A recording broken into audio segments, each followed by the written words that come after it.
Friends, आज हम बात कर रहे हैं यस बैंक की। अभी करीब 1 बजे के आसपास का टाइम है।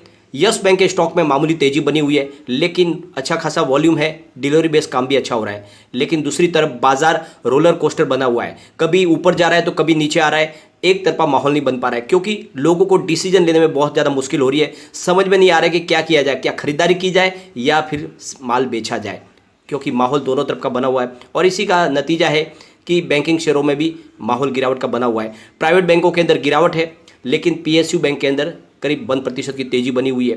तो माहौल जो बन रहा है उससे एक बात समझ में नहीं आ रही कि लोगों को कि क्या किया जाए। बहुत ज़्यादा कन्फ्यूजन है, बहुत सारा कन्फ्यूजन बना हुआ है।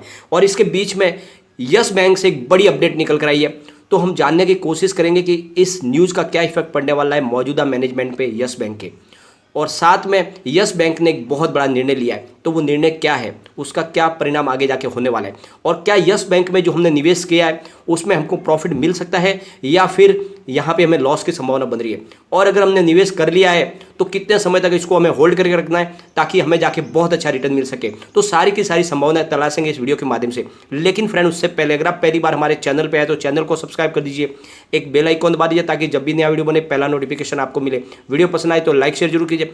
चलो फ्रेंड्स, वीडियो स्टार्ट करते हैं। मैं हूं आपका दोस्त एसबी दवे और हमारे अपने चैनल ऑनलाइन कमाई में आपका बहुत बहुत स्वागत है। फ्रेंड, अभी 1 बजे के आसपास का टाइम है। एक बार हम कारोबार को डिस्कस कर लेते हैं।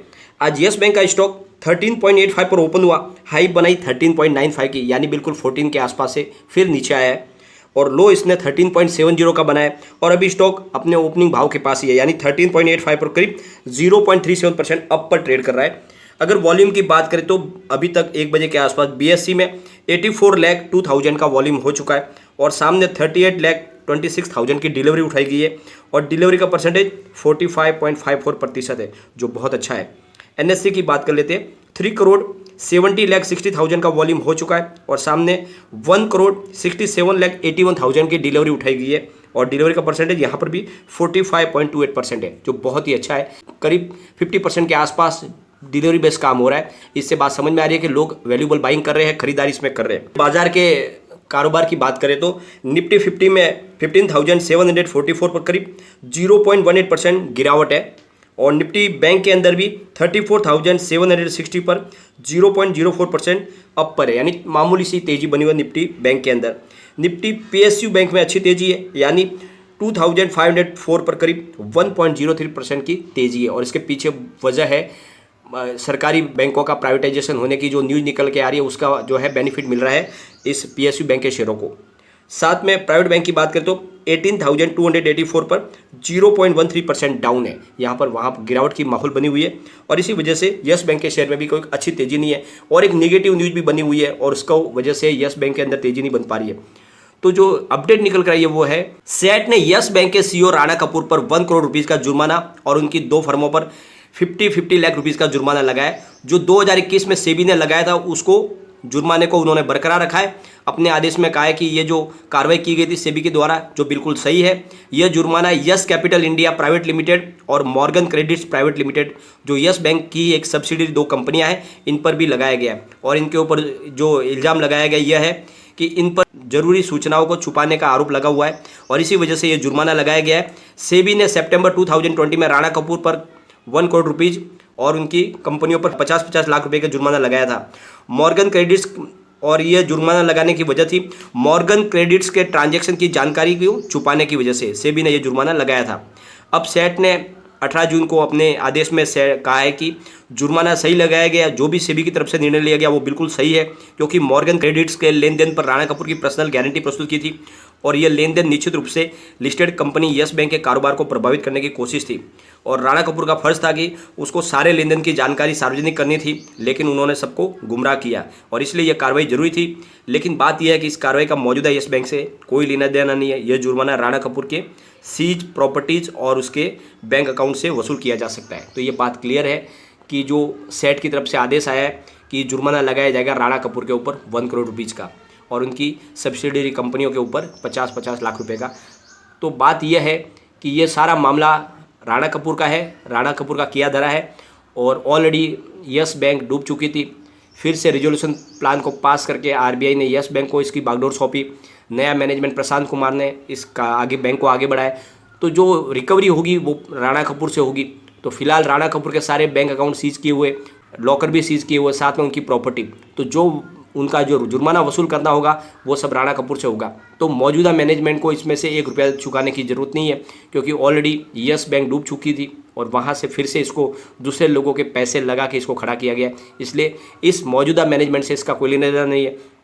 लेकिन एक बात क्लियरली समझ में आ गई, राणा कपूर ने अनगिनत घोटाले किए, यस बैंक को डुबाने में कोई कसर उन्होंने नहीं छोड़ी। अगर ये DHFL का घोटाला सामने नहीं आता तो और कितने घोटाले वो कर देते। तो एक तरह से बहुत बड़े घोटालों की एक श्रृंखला है जो धीरे धीरे सामने निकल के आ रही है।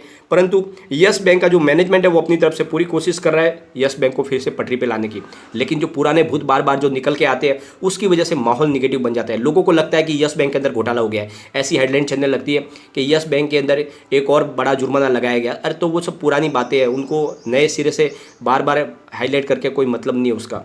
तो फ्रेंड्स, यस बैंक के मैनेजमेंट ने एक बड़ा और निर्णय लिया है जो काबिल तारीफ है। यस बैंक ने अपने मुनाफे को बढ़ाने के लिए एक बड़ा निर्णय लिया। उन्होंने अपने टैक्स सेविंग FD में 0.25 बेसिस पॉइंट की कटौती की है।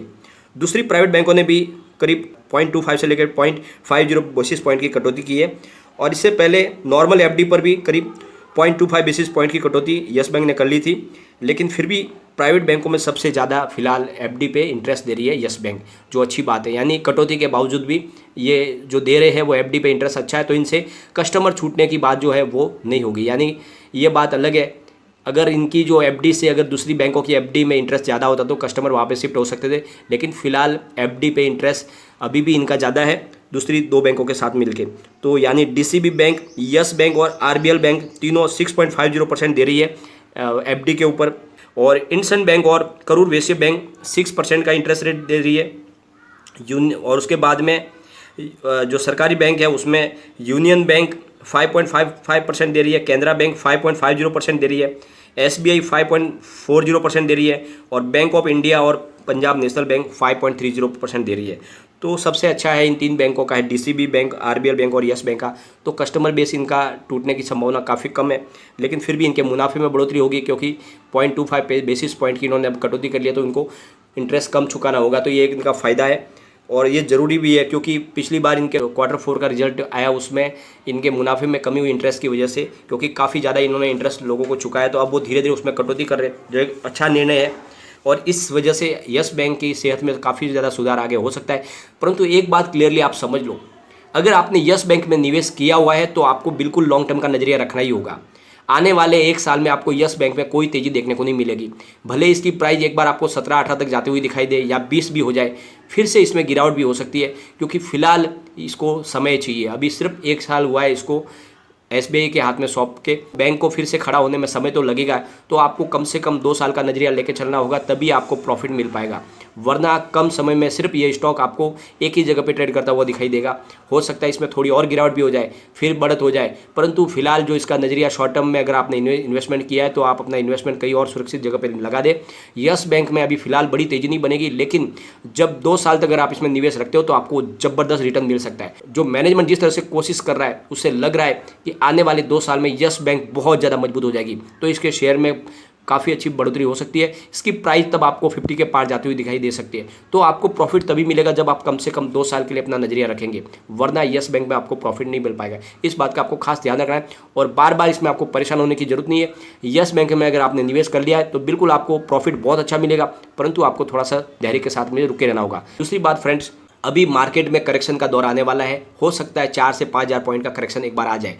तो अगर वो करेक्शन आएगा तो इसकी प्राइस और भी नीचे आ सकती है। तब अगर आप चाहे तो निचले लेवल से इसमें खरीदारी करके अपना एवरेज भी नीचे ला सकते हैं, ये आपके पास एक मौका होगा। परंतु अभी इसमें आप लॉस बुक करके आपको कोई फ़ायदा नहीं होने वाला है, क्योंकि आने वाले समय में इसकी प्राइस बहुत अच्छी बढ़ेगी।